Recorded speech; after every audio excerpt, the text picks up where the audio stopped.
20 বছরে 20টা সূরা মুখস্থ করেছেন? কথা বলেন, ভয় পাচ্ছেন? 20 বছরে 20টা সূরা কি মুখস্থ করেছেন কখনো? 20টা হাদিস বলতে পারবেন? 20 জন সাহাবীর নাম বলতে পারবেন? নবীজির 11 জন স্ত্রীর নাম বলতে পারবেন? নবী সাল্লাল্লাহু আলাইহি ওয়াসাল্লামের জীবনী গ্রন্থ 2টার নাম বলতে পারবেন?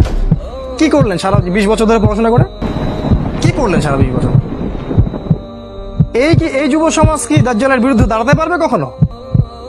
ইহুদি খ্রিস্টান মুশরিকদের যে ঐক্য, এদের বিরুদ্ধে এরা দাঁড়াতে পারবে? এরা আল্লাহর পথে জিহাদ করবে কখনো? তাই মনে হয় আপনার? সুবহানাল্লাহ। কথাগুলো আমি আঘাত করতে এখানে আসিনি, আমি শুধু আপনাদের বিবেকটা জাগ্রত করতে এসেছি যে এমন একটা এডুকেশন সিস্টেম আপনাকে পড়াশোনা করিয়েছে যাতে করে আপনি আল্লাহর পথ থেকে সরে গেছেন এবং ইসলামের বুনিয়াদী বিষয়গুলো সম্পর্কে আপনার জ্ঞান নাই। ওযুর ফরজ কয়টা বলতে পারে না যুবক ছেলে, নামাজের ফরজ কয়টা, ওয়াজিব কয়টা বলতে পারে না। এই যুব সমাজ কিভাবে এদের বিরুদ্ধে দাঁড়াবে বলেন? নিজেকে প্রশ্ন করেন। 4, আপনার সামনে আরো কিছু টোপ দিয়েছে। নারী কি দিয়েছে? নারী। কারণ যুবকদের সবচেয়ে আকর্ষণের বস্তুটা কি? একটা সুন্দরী মেয়ে, তাই না? সত্য কথা বলছে। আল্লাহ পাক কোরআনে বলেছেন যুয়িনা লিন-নাস হুব্বুশ শাহাওয়াতি মিনান নিসা, মানুষের জন্য 6টা বস্তুকে সুশোভিত করা হয়েছে। তার মধ্যে 1 নাম্বার নিসা, মহিলা। মানে আমাদের কাছে সবচেয়ে পছন্দের জিনিস কি? একটা প্রিয়তমা সুন্দরী স্ত্রী, তাই না? তো এই মেয়েদেরকে নগ্ন করে আপনার চারপাশে এরা ছড়িয়ে দিয়েছে। স্কুলে যাবেন নগ্ন নারী, কলেজে যাবেন নগ্ন নারী, চাকরিতে যাবেন, যেখানে যাবেন সেখানে, রাস্তাঘাটে হাঁটবেন, সব ন্যাংটা হয়ে ঘুরছে। আমাদের নবীজি বলেছেন শেষ জামানে এক শ্রেণীর মেয়ে আসবে যারা কাপড় পরেও ন্যাংটা থাকবে। থাকে না? এগুলা কি ব্যাখ্যা করার দরকার আছে? নবীজি বলেছেন তারা জান্নাতে যাবেও না, জান্নাতের গন্ধ কখনো পাবে না। কে বুঝাবে এই নারীদেরকে এই কথাটা? তো এই নারীদেরকে আমাদের চারপাশে এরা সহজলভ্য করে দিয়েছে। আর আপনি চাইলেই জেনা করতে পারেন, অল্প টাকার প্রয়োজন হবে। স্মার্টফোনে জেনা করতে পারেন, সেলফোনে জেনা করতে পারেন, প্রেম অ্যাফেয়ারে জেনা করতে পারেন, বয়ফ্রেন্ড গার্লফ্রেন্ড এই ফ্রি মিক্সিং এ জেনা করতে পারেন। তারা আপনার সামনে এই লোভনীয় টোপগুলো দিয়ে রেখেছে। তারপর আরো কি দিয়েছে? মাদক। হাতে হাতে মাদক সমস্ত যুব সমাজের। যখন ওরা হাতে হাতে মেশিন গান নিয়ে প্র্যাকটিস করে কিভাবে মুসলিমদেরকে মারবে, তখন আমরা ইয়াবা খাই বসে বসে। কথা বুঝতে পারছেন? ওরা প্র্যাকটিস করে, ওদের যুবকরা প্র্যাকটিস করে কেমন করে মুসলিমদেরকে ব্রাশ ফায়ার করে মারবে। ওই যে মিয়ানমারে মারে নাই, কাশ্মীরে মারতেছে না, ওই যে সিরিয়া দেখবেন, আফগানিস্তান, লেবানন, সব জায়গায়। আর আমাদের হাতে ওই যে ইয়াবা, তারপর আপনার ডাল, আপনার ফেন্সি ডিল, আপনার অমুক তমুক কি কি নাম আছে সব। জি জি, সুবহানাল্লাহ। এগুলো নিয়ে কখনো ভেবেছেন? হাসছেন আপনি? লজ্জা হওয়া উচিত আপনার, লজ্জা করা উচিত যে যখন তারা আমাদের বিরুদ্ধে ঐক্যবদ্ধ, তখন আমরা এই নারী, এই মদ, এগুলো নিয়ে ব্যস্ত আছি। আর যারা এদের পিতা মাতা, এরা সবচেয়ে অপদার্থ শ্রেণীর মানুষ এই পৃথিবীতে। এদের কবরে থাকা উচিত, এই পিতা মাতাদের কবরে থাকা উচিত। যারা পরিবারকে ইসলামী অনুশাসন অনুযায়ী জীবনযাপন করতে পারে না, ব্যর্থ হয়, খালি খাও, হাগো আর এই বিয়ে শাদী করার, বাচ্চা পয়দা করো, এদের দ্বারা এই পৃথিবীর কোন উন্নয়ন সম্ভব না। এদের দ্বারা মুসলিম উম্মাহ কেন, সমাজ, দেশ, জাতি কিছুই পাবে না। এরা আবর্জনা এই উম্মার জন্য। এরা মাটির তলে চলে যাওয়াই ভালো। এই মাদক দিয়ে আপনাকে তারা ব্যস্ত রেখেছে। আরো আপনাকে ব্যস্ত রেখেছে এরা মিডিয়া দিয়ে। সারাদিন দেখবেন চোখের সামনে নাচ গান, টিভি সিরিয়াল চলছে। জুয়া দিয়ে, এই যে এখন স্মার্টফোন দিয়ে, সারাদিন স্মার্টফোন, একটা স্মার্টফোন একটা জগৎ, একটা স্মার্টফোন একটা জগৎ। এটা আপনার চিন্তার শক্তিটা নষ্ট করে দিয়েছে।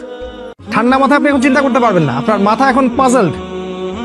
ইউটিউব দিয়ে, ফেসবুকিং দিয়ে, জেনা দিয়ে, মদ দিয়ে, এই সব কিছু দিয়ে তারা আপনাকে ব্যস্ত রেখেছে। এর ফলে কি হয়েছে জানেন? এর ফলে দাজ্জালের ওই উদ্দেশ্যটা সফল হয়েছে। কোনটা? দাজ্জাল চেয়েছিল, তার অনুসারীরা চেয়েছিল আপনার ভিতরের যে নূর আছে হৃদয়ের মধ্যে, কলবে ঈমান, নূর, এটা যেন অন্ধকার এবং জুলুমাত দিয়ে প্রতিস্থাপিত হয়ে যায়। এখন আপনি আর চাইলেও দিনের জন্য চিন্তা করতে পারেন না। আপনার ভিতরে আল্লাহর জন্য কান্না আসে না, সেজদায় কাঁদতে পারেন না, আল্লাহর দিকে চোখ তুলে, আসমানের দিকে চোখ তুলে তাকাতে লজ্জা লাগে। আপনার মনে হয় যে আমি এত পাপী, কেমন করে তাকাবো? আপনি বুঝতে পারছেন আমার আমলনামা পাপে ভর্তি হয়ে যাচ্ছে। আপনার ভিতরের যে ইন্টারনাল যে হার্টটা ছিল, এটা করাপ্টেড হয়ে গেছে। এবং তারা এটাই চেয়েছিল যে আপনার ভিতরের নূর যেন নষ্ট হয়ে যায়। আল্লাহ পাক কোরআনে বলেছেন কদ আফলাহা মান যাক্কাহা, তারাই সফল যারা ভিতর থেকে পরিশুদ্ধ হয়েছে। ওয়া কদ খাবা মান দাসাহা, সে ব্যক্তি ধ্বংস হয়ে গেছে যার অন্তরটা ধ্বংস হয়ে গেছে। আর এই প্রতিটা বিষয় দিয়ে তারা আপনার রূহটাকে নষ্ট করে দিয়েছে। দাজ্জালের অনুসারীরা আপনার রূহটাকে, আত্মাটাকে নষ্ট করে দিয়েছে। খেয়াল করে দেখবেন আপনার চোখ দিয়ে পানি আসে না। একটা অন্যায় পাশে দেখলে আপনার গায়ের রক্ত গরম হয়ে যায় না। উম্মার মানুষদেরকে যখন অন্যায়ভাবে হত্যা করা হচ্ছে, আপনার ভিতরে কোনো ফিলিংস জাগে না। আপনি খেয়াল করে দেখবেন যে আপনি ঘন্টার পর ঘন্টা পর্নোগ্রাফি দেখছেন, জিনা দেখছেন, 3x দেখছেন, কিন্তু আপনার ভিতরে কোনো ফিলিংস কাজ করে না, মানে কোনো অনুশোচনা কাজ করে না, কারণ আপনার ভিতরটা নষ্ট করে দিয়েছে তারা। আল্লাহ রসুল বলেছেন, যখন মানুষ একটা পাপ করে কলবে একটা দাগ পড়ে, আরেকটা পাপ করে আরেকটা দাগ পড়ে, আরেকটা পাপ করে আরেকটা দাগ পড়ে। যদি তওবা করে দাগ উঠে যায়, তওবা না করলে দাগ পড়তেই থাকে, এক পর্যায়ে এই কলবটা দুর্গন্ধযুক্ত কলব হয়ে যায়। এত দুর্গন্ধ বের হয় কলব দিয়ে, যদি মানুষ জানতো তাহলে মানুষ থাকতে পারতো না পৃথিবীতে। এই জন্যই এই রকম শ্রেণীর মানুষের যখন মৃত্যু হয়, তখন ওই মালাকুল মউত এবং এই যে মৃত্যুর ফেরেশতারা, তারা দুর্গন্ধে আত্মাটাকে বের করে নিয়ে আসেন, টেনে হিজড়ে স্যাঁচড়ায় বের করে নিয়ে আসেন। এই পাপী মানুষরা মারা যাওয়ার সময় এই ঘটনাটা ঘটে। এইভাবে তারা আপনাকে ব্যস্ত রেখেছে। এখন কি হবে? এখন আগামী দিনগুলো থেকে এরা উম্মার নেতৃত্ব দিতে পারবে? এর মধ্যে কারা পারবে? উত্তর, এর মধ্যে সবাই পারবে না। উত্তর এক কথায় শেষ, সবাই পারবে না। কারা পারবে? এই যুবক শ্রেণীর মধ্যে যারা এই গুণগুলো অর্জন করতে পারবে, তারা ইনশাআল্লাহ আগামী দিনগুলোতে সফল হবে। গুণগুলো পয়েন্ট আকারে বলে শেষ করছে। এই যুবক শ্রেণীর মধ্যে যারা তাদের জীবনটাকে বাকি পুরো জীবনটাকে আল্লাহর জন্য উৎসর্গ করতে পারবে, তারা পারবে। এক নাম্বার, এই যুবক শ্রেণীর মধ্যে যারা আল্লাহর জন্য তাদের জান, মাল, সময়, শ্রম ব্যয় করে দিতে পারবে, কুরবানি করতে পারবে। কুরবানি কেমন? ওই ইসমাইল আলাইহিস সালামের মতো। বাবা বলেছে তোমাকে জবাই করা লাগবে, তিনি কি বলেছিলেন? করিয়েন না। তিনি বলেছিলেন, আপনাকে আল্লাহ যে আদেশ করেছেন সেটাই করেন, আমাকে ধৈর্যশীল পাবেন ইনশাআল্লাহ। এরকম ছেলে পাবেন এখন? তো এরকম নিজের জান, মাল, সময়, শ্রমকে আল্লাহর পথে উৎসর্গ করে দেওয়ার মানসিকতা আগে তৈরি করতে হবে। এটা এক নাম্বার। দুই নাম্বার, জ্ঞান অর্জন করতে হবে। এই যুবক শ্রেণীর মধ্যে যারা জ্ঞান অর্জন করবে, কোরআন সুন্নাহর পাশাপাশি সমসাময়িক অর্থনীতি, রাজনীতি, বিশ্ব সবকিছু সম্পর্কে জ্ঞান থাকতে হবে। তারপরে আপনি আল্লাহর পথে কিছু করতে পারবেন, তার আগে নয়। আপনি সিলেক্ট করবেন যে আপনি এই উম্মার আবর্জনা হতে চান না উম্মার মুজাহিদ হতে চান, এটা আপনি সিলেক্ট করবেন। আপনি কি চান যে আপনার জীবনটার বিনিময়ে আল্লাহ আপনাকে অনন্তকালের জান্নাত দান করুক, অথবা আপনার এই কাজগুলোতে কেউ বাধা দিবে না, এই পাপ কাজে কেউ বাধা দিবে না, শেষমেশ আপনি জাহান্নামে চলে যাবেন? আপনি কি এটা চান? আমরা কি এটা চাই? তো ইলম অর্জন করতে হবে। ইলম ছাড়া আপনি কাজ করতে আগাতে পারবেন না। তিন নাম্বার, ইলম অনুযায়ী আমল করতে হবে। যা ইলম অর্জন করবেন সে অনুযায়ী আমল করতে হবে। শুধু ইলম অর্জন করলেই হয় না, ওই অনুযায়ী কাজ করতে হয়। সলাতের পাবন্দি করতে হবে। সলাতের অবস্থা দেখে যা মনে হলো যে এই এলাকার যুবকরা মসজিদে কতজন আসে আল্লাহ ভালো জানেন। ফজরের নামাজে যারা আসে তারাই প্রকৃত মুসল্লি। 5 ওয়াক্ত সালাত জামাতের সাথে আদায় করতে হবে। আখলাক চরিত্র হবে রাসূল সাল্লাল্লাহু আলাইহি ওয়াসাল্লামের মতো। সাহসী, ভীরুতা, কাপুরুষতা যেন আপনাদেরকে পেয়ে না বসে।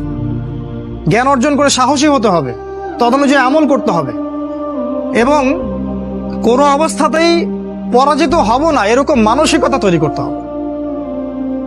শয়তান হোক আর ইবলিস হোক আর এই দাজ্জাল হোক আর অনুসারী হোক, কেউই আমাকে ঠেকাতে পারবে না এরকম মানসিকতা তৈরি করতে হবে। তারপরে ইনশাল্লাহ আপনি কিছু করতে পারবেন। প্রতিটা ইবাদত বন্দিগির ব্যাপারে সচেতন হওয়ার চেষ্টা করতে হবে, এটা হচ্ছে আপনার জানা অনুযায়ী আমল। 4 নাম্বার, আদর্শ পরিবার গঠন করতে হবে। জিনা বাদ দিয়ে ছেড়ে দিয়ে তওবা করে ফিরে আসেন, বাবা মাকে বলেন যে আমাকে বিয়ে দিন। আর বাবা মার উচিত তাদের বিয়েটা সহজ করে দেয়া। বিয়ে করুন, সংসার গঠন করুন, দিনদার নেককার ছেলে মেয়েদেরকে বিয়ে করুন এবং সুসন্তান জন্ম দিন, তাদেরকে আল্লাহর পথে দায়ী মুজাহিদ হিসেবে তৈরি করুন। 5, হালাল রিজিকের ব্যবস্থা করুন। ওই হারাম ব্যাংকিং সেক্টর থেকে, চাকরি থেকে রিজাইন দিয়ে দিন। যে সেক্টরে হারাম আছে, ঘুষ আছে, সুদ আছে, সব ছেড়ে দিন। কার জন্য ছাড়বেন? আল্লাহর জন্য ছাড়বেন। মনে রাখবেন, রিজিকের মালিক আল্লাহ, আপনি আপনার রিজিকের মালিক নন। আপনি আল্লাহর জন্য যদি কিছু করেন, আল্লাহ পাক আপনাকে তার চেয়ে বহুগুণ দিতে পারেন। এই বিশ্বাস রেখে প্রয়োজনে সবজি বিক্রি করেন, কৃষি কাজ করেন, মৎস্য খামার করেন, ছাগলের খামার করেন, তাও ভালো। তারপরেও হারাম রিজিকের দিকে যাবেন না। অনুরোধ করছি ভিতর থেকে, মানে আল্লাহর দোহাই দিয়ে অনুরোধ করছি, হারাম রিজিকে যাবেন না। সারা জীবনের ইবাদত নষ্ট হয়ে যাবে, সারা জীবনের। যে ব্যক্তির ইবাদতে এতটুকু সুদের টাকা আছে, ওর ইবাদত কবুল হয় না। জানেন না সুদ খাইলে মায়ের সাথে জেনা হয়? এটা জানেন না যে সুদ খাইলে 36টা মেয়েকে ধর্ষণ করা হয়, আল্লাহ এবং তার রাসূলের সাথে যুদ্ধ করা হয় সুদ খাইলে? দিব্যি খাচ্ছি, প্রতিটা গ্রামে এখন সুদী এনজিও, সয়লাভ সমিতি আর এনজিও, সমিতির এনজিও। হালাল রিজিকের অন্বেষণ করুন, এটা হচ্ছে 5। 6 নাম্বার, আল্লাহর পথে সময় ব্যয় করেন। আপনি কোন মাযহাব, কোন তরিকা কি ফলো করেন সেটা নিয়ে আমি কথা বলতে এখানে আসিনি। আপনি আল্লাহর পথে সময় দেন, যে যেখানে আছেন সেখান থেকে আল্লাহর পথে কিছু করেন, প্রজেক্ট হাতে নেন, কিছু করেন। এলাকার যুবকদেরকে নিয়ে একটা ফাউন্ডেশন করেন, বা একটা সংগঠন করেন, বা একটা প্ল্যাটফর্ম করেন, করে কিছু একটা করেন, যাতে করে এলাকার মধ্যে জাহেলিয়াতগুলো দূর হয়ে যায়। আল্লাহ আপনাকে সাহায্য করবেন ইনশাআল্লাহ। এটা ঠিক যে বাতিলপন্থীরা আপনার কলার চেপে ধরবে ঠিকই, কিন্তু আল্লাহ আপনাকে সাহায্য করবে। আর আল্লাহ পাক যাকে সাহায্য করবেন তাকে কেউ ঠেকাতে পারে না, পারে? কখনো পারবে না। আপনাকে জেল দিবে, শুলি দিবে, মেরে ফেলবে, তারপরে দেখবেন আপনার শেকড় থেকে আরো 10টা গাছ ঠিক উৎপন্ন হবে ইনশাআল্লাহ।